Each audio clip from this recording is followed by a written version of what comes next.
اگر انسان جا کر کے کرتا ہے تو اس سے کھلا ہوا شرک لازم آتا ہے. یہ کھلم کھلا یہ شرک ہے. اس کو شرک فی العبادت کہتے ہیں. اس کو کیا کہتے ہیں؟ شرک فی العبادت، یعنی عبادت و بندگی میں کسی مخلوق کو شریک کرنا. یہ صرف اللہ عز و جل کا خاصہ ہے کہ اس کے لیے رکوع کیے جائیں، سجدے کیے جائیں، نظر و نیاز کیے جائیں، اس کے گھر کی زیارت کے لیے دور دور سے سفر کیا جائے، قربانی کے بکرے لیے جائیں، وہاں چراغاں کیا جائے، خانہ کعبہ کا غلاف چڑھایا جائے، وہاں کے پانی کو آب زمزم کو تبرک سمجھ. یہ تمام سب خاص ہیں اللہ عز و جل کے گھر کے لیے، اس کی شان کے لیے، اس کی عبادت ہے یہ. اور اس عبادت میں کسی مخلوق کو، کسی پیر کو، کسی ولی کو، کسی درگاہ کو، کسی استھان کو، کسی دیوی کو سمجھنا، یہ میرے عزیز یہ شرک کہلاتا ہے. اب یہ عقیدہ جو ہے، یہ اس کو شرک فی العبادت کہتے ہیں، یعنی اللہ کے کسی مخلوق کی تعظیم اللہ جیسی کرنا. اللہ کے کسی مخلوق کی تعظیم اللہ جیسی کرنا، خواہ یہ عقیدہ ہو کہ وہ ذاتی اعتبار سے ان تعظیموں کے لائق ہے، یا یہ عقیدہ ہو کہ اللہ ان کی اس طرح تعظیم کرنے سے راضی اور خوش ہوتا ہے اور اس کی تعظیم کی برکت سے ہماری بلائیں ٹل جاتی ہیں. ہر صورت میں یہ عقیدہ کیا ہے؟ شرکی عقیدہ ہے. یہ جائز ہرگز مسلمان کے لیے نہیں ہے. اور میرے عزیز یہ شرک وہ شرک ہے جو اکبر الکبائر ہے. تمام بڑے گناہوں میں سب سے بڑا گناہ ہے، یعنی کبیرہ گناہوں میں سب سے بڑا گناہ ہے، جسے اللہ تبارک و تعالیٰ نے قرآن کریم میں اعلان فرمایا ہے کہ میں اسے کبھی معاف نہیں کروں گا. اگر کوئی شخص یہی سب عقیدے رکھ کر کے بلا توبہ کے لیے مر گیا، اے دنیا کے مسلمانوں، اے سامعین کرام، اے مسلمانوں سنو، اے نبی کی پیاری پیاری امت کے لوگوں، اگر یہی سب اعمال کرتے ہوئے، یہی سب کام کرتے ہوئے اگر کوئی شخص شرک کی حالت پر بغیر توبہ کے مر گیا تو یاد رکھو اس کی بخشش کبھی نہیں ہو سکتی. اس کی بخشش کبھی نہیں ہوگی، بلکہ وہ کبھی بھی جہنم سے نجات نہیں پا سکتا ہے. اپنے رب کا، اپنے معبود کا، اپنے مالک کا کلام سنو، عرش سے آواز آتی ہے. قرآن کریم میں اللہ عز و جل نے ارشاد فرمایا، ان اللہ لا یغفر ان یشرک بہ ویغفر ما دون ذلک لمن یشاء ومن یشرک باللہ فقد ضل ضلالا بعیدا. یاد رکھو جو شخص بھی شرک کرتے ہوئے مر گیا ہے، اللہ اس کے اور گناہوں کو چاہے تو معاف کر دے، لیکن شرک کو کبھی معاف نہیں کرے گا. اور اللہ فرماتا ہے کہ جو شخص شرک کرتے ہوئے مرا ہے فقد ضل ضلالا بعیدا، جو شرک کرتا ہے وہ بہت دور گمراہیوں کے اندر چلا جاتا ہے. دوسری جگہ اللہ تبارک تعالیٰ نے ارشاد فرمایا، انہ من یشرک باللہ فقد حرم اللہ علیہ الجنہ ومأواہ النار وما للظالمین من انصار. کہ یاد رکھو جو شرک کرتے ہوئے مرے گا جنت اس کے اوپر حرام کر دی گئی ہے، ومأواہ النار اور اس کا ٹھکانہ جہنم ہے، وما للظالمین من انصار اور ان ظالموں کا کوئی انصار، کوئی مددگار بھی نہیں رہے گا، نہ کوئی دستگیر ملے گا. جب تم گناہوں کی پوٹلیاں لے کر، جب گناہوں کے گٹھر لے کر جب تم پل صراط پر چلو گے اور شرک کی حالت میں مرے ہوئے ہوگے اور تمہارے قدم وہاں ڈگمگائیں گے، اللہ کی قسم تو وہاں نہ کوئی تمہیں ولی نظر آئے گا، نہ کوئی مرشد نظر آئے گا. اس لیے شرک کی حالت میں بغیر توبہ کے اگر مرو گے تو ہرگز نجات نہیں ہو سکتی ہے. حضرت معاذ بن جبل رضی اللہ تعالیٰ عنہ کو مسند احمد کی روایت ہے، اللہ کے حبیب صلی اللہ علیہ وسلم نے اسی لیے یہ حکم دیا تھا اور یہ تعلیم دی تھی. حضرت معاذ کہتے ہیں کہ قال رسول اللہ صلی اللہ علیہ وسلم، رسول اللہ صلی اللہ علیہ وسلم نے فرمایا، یا معاذ لا تشرک باللہ وان قتلت اور حرقت، اے معاذ تیرے جسم کی بوٹی بوٹی اڑا دی جائے، تجھے زندہ آگ کے حوالے کر دیا جائے، تجھے زندہ بھون دیا جائے، اور تجھ سے یہ کہا جائے کہ اللہ کی ذات میں، اس کی صفات میں، اس کی عبادت میں کسی چیز کے اندر تو شرک کر لے تو شرک نہ کرنا، اپنے جسم کی بوٹیاں اڑا دینا، خود انگاروں کے حوالے چلے جانا، لیکن کبھی شرک نہ کرنا. اللہ اکبر. میرے عزیز اب آئیے یہ شرک کی تعریف، اس شرک کا مفہوم آپ کی سمجھ میں آیا کہ نہیں آیا؟ انشاءاللہ تبارک تعالیٰ آ گیا ہوگا. اب آئیے دیکھیں کہ اللہ کے نبی صلی اللہ علیہ وسلم کے دور میں جب نبی صلی اللہ علیہ وسلم اس دنیا کے اندر رسول بنا کر کے بھیجے گئے تو آپ کے دور میں جو مشرکین تھے، جنہیں مشرک کہا جاتا ہے، جانتے ہیں آپ لوگ کہ نہیں جانتے ہیں؟ مشرک کہا جاتا ہے. اللہ کے بارے میں ان لوگوں کا عقیدہ کیا تھا؟ کیا وہ لوگ موجودہ دور کے جیسے ہمارے ملکوں کے اندر غیر مسلمین ہیں ان جیسا عقیدہ تھا، یا ان کا عقیدہ کیا تھا؟ ہمارے ملکوں میں تو شرمگاہوں کو بھی اپنا خدا مان کے پوجتے ہیں لوگ، ہے نا. ہمارے ملکوں میں کوئی گائے کو پوج رہا ہے، کوئی بھینس کو پوج رہا ہے، کوئی شرمگاہ کو پوج رہا ہے، کوئی اپنے ہاتھوں سے پتہ نہیں کیا کیا کر کے کیا کیا چیزوں، کوئی لنگ پوج رہا ہے. استغفر اللہ. انسان کے عضو تناسل کو مردوں کے پوج رہا ہے. یہاں تک نوبت ایسے لوگ وہ نہیں تھے. وہ مشرکین مکہ اللہ کے بارے میں کیا تصور رکھتے تھے، اللہ کے بارے میں ان مکے والوں کا کیا گمان تھا، کیا عقیدہ تھا، کیا فکر تھی ان کی، اس کے جاننے کی ضرورت ہے. اور مولوی ہمارے ملکوں کے اس حقیقت کو امت کے سامنے کھول کر نہیں بتلاتے. اس کی وجہ یہ ہے کہ جہاں کفار مکہ کی حقیقتیں بیان کی جائیں گی ان کے پول کھلنا شروع ہو جائیں گے. کیوں؟ دنیا یہ کہے گی کہ مولوی صاحب جب کفار مکہ یہ سب کرتے تھے، یہ بھی کرتے تھے، یہ بھی کرتے تھے، یہ بھی کرتے تھے، تو پھر انہیں مشرک کیوں کہا گیا؟ سوال کیا جائے گا. مولوی جب جواب دے گا تو اس کے راز کھلیں گے. وہ خود بھی اسی بیماری میں ملوث نظر آئے گا. اس لیے مولوی صاحب سے اگر پوچھا جائے کہ بھائی مشرکین مکہ کیا تھے، تو سیدھے کہتے وہ کافر تھے. کافر اللہ کو نہیں مانتے تھے، اللہ کو سیدھے کہہ دیں گے وہ اللہ کو نہیں مانتے تھے. بس اب آپ چپ ہو جائیں گے، اللہ کو نہیں مانتے تھے. یہ جھوٹ ہے، یہ جھوٹ ہے، اور دنیا کا بہت بڑا جھوٹ ہے. یہ قرآن کو جھٹلانا ہے، قرآن کا انکار کرنا ہے. مشرکین مکہ اللہ کو مانتے تھے. آئیے اس حقیقت کو ہم سمجھتے ہیں. پروردگار عالم نے قرآن کریم کے اندر اس حقیقت کو بیان فرمایا ہے. سورہ زخرف آیت نمبر 82 آپ اٹھا کر کے دیکھیں. اللہ رب العزت نے ارشاد فرمایا وَلَئِن سَأَلْتَهُم مَّن خَلَقَهُم لَيَقُولُنَّ اللَّهُ فَأَنَّىٰ يُؤْفَكُونَ.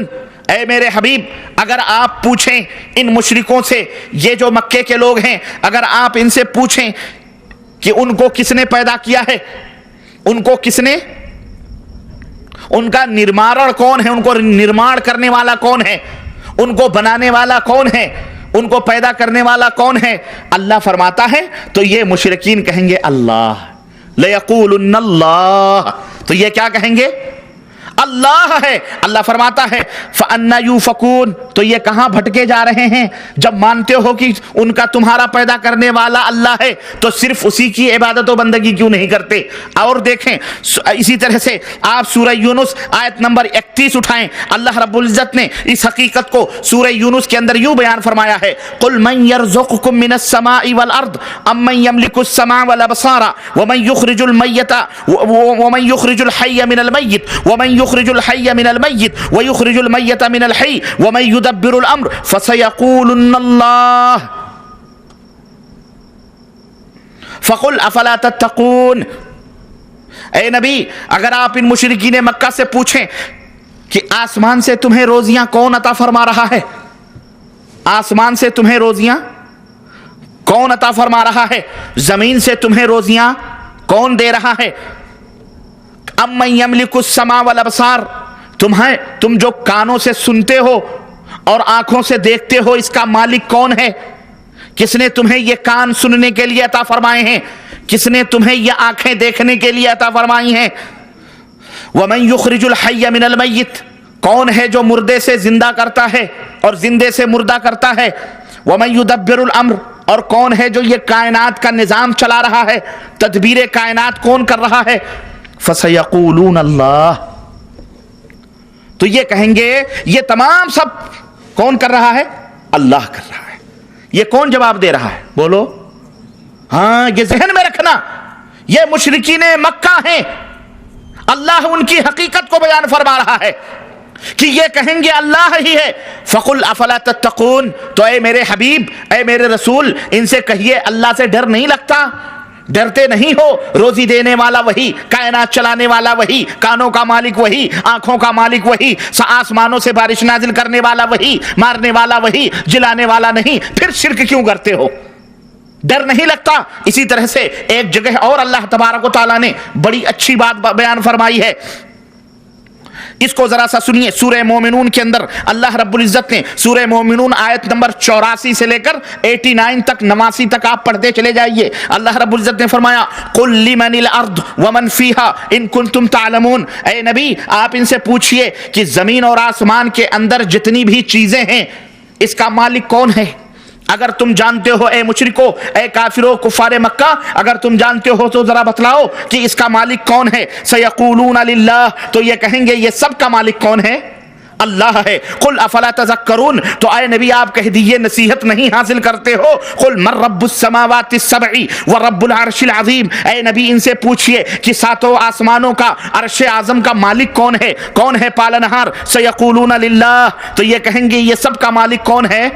اللہ ہے۔ قل افلا تتقون، اے نبی کہہ دیجئے کیا تمہیں ڈر نہیں لگتا ہے؟ قل من بیدہ ملکوت کل شیء وہو یجیر ولا یجار علیہ ان کنتم تعلمون، اے نبی ان سے کہیے کہ یہ بتلاؤ ہر چیز کا مالک، ہر چیز کی ملکیت کس کے ہاتھ میں ہے؟ تصرف اور اختیار مختار کل کون ہے؟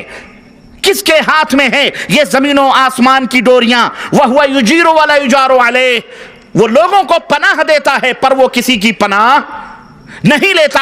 آخر یہ طاقت و قوت کس کی ہے؟ ان کنتم تعلمون، اگر تم جانتے ہو تو جواب دو۔ سیقولون اللہ، تو وہ کہیں گے کہ یہ سب اللہ عز و جل کے لیے ہے۔ قل فأنا تسحرون، تو اے نبی کہہ دیجئے کیا تمہارے پر جادو کیا گیا ہے؟ سمجھ نہیں آتی ہے پھر کیوں شرک کرتے ہو؟ میرے عزیزو، ان آیات سے کھلم کھلا یہ بات واضح ہوتی ہے کہ مشرکین صرف یہی نہیں کہ اللہ تبارک و تعالیٰ کی ذات پاک کا اقرار کرتے تھے، بلکہ مشرکین کا یہ عقیدہ تھا کہ تمام کائنات کا خالق، تمام کائنات کا مالک اور تمام کائنات کا رازق اور اس کائنات کا مدبر اللہ عز و جل ہے۔ انہیں اقرار تھا کہ وہ جسے چاہے زندگی عطا فرمائے، انہیں اقرار تھا کہ وہ جسے چاہے موت عطا فرمائے، اس کا کوئی بگاڑ سکتا، اس کا کوئی بگاڑ نہیں سکتا۔ وہ جسے چاہے پکڑے، دنیا کی کوئی طاقت اسے چھڑا سکتی نہیں، چھڑا سکتی ہے، کوئی طاقت اسے بچا نہیں سکتی۔ پھر سوال یہ پیدا ہوتا ہے، آپ کے ذہنوں میں بھی یہ سوال کل بلاتا ہوگا، بچلتا ہوگا کہ پھر وہ مشرک کیوں قرار پائے؟ جب وہ اللہ کے بارے میں اتنا اچھا عقیدہ رکھتے تھے کہ آج کل کے یہ ہمارے ظالم کفار نہیں رکھتے ہیں، تو پھر وہ مشرک کیوں قرار پائے گئے؟ ان سے جنگیں کیوں لڑی گئیں؟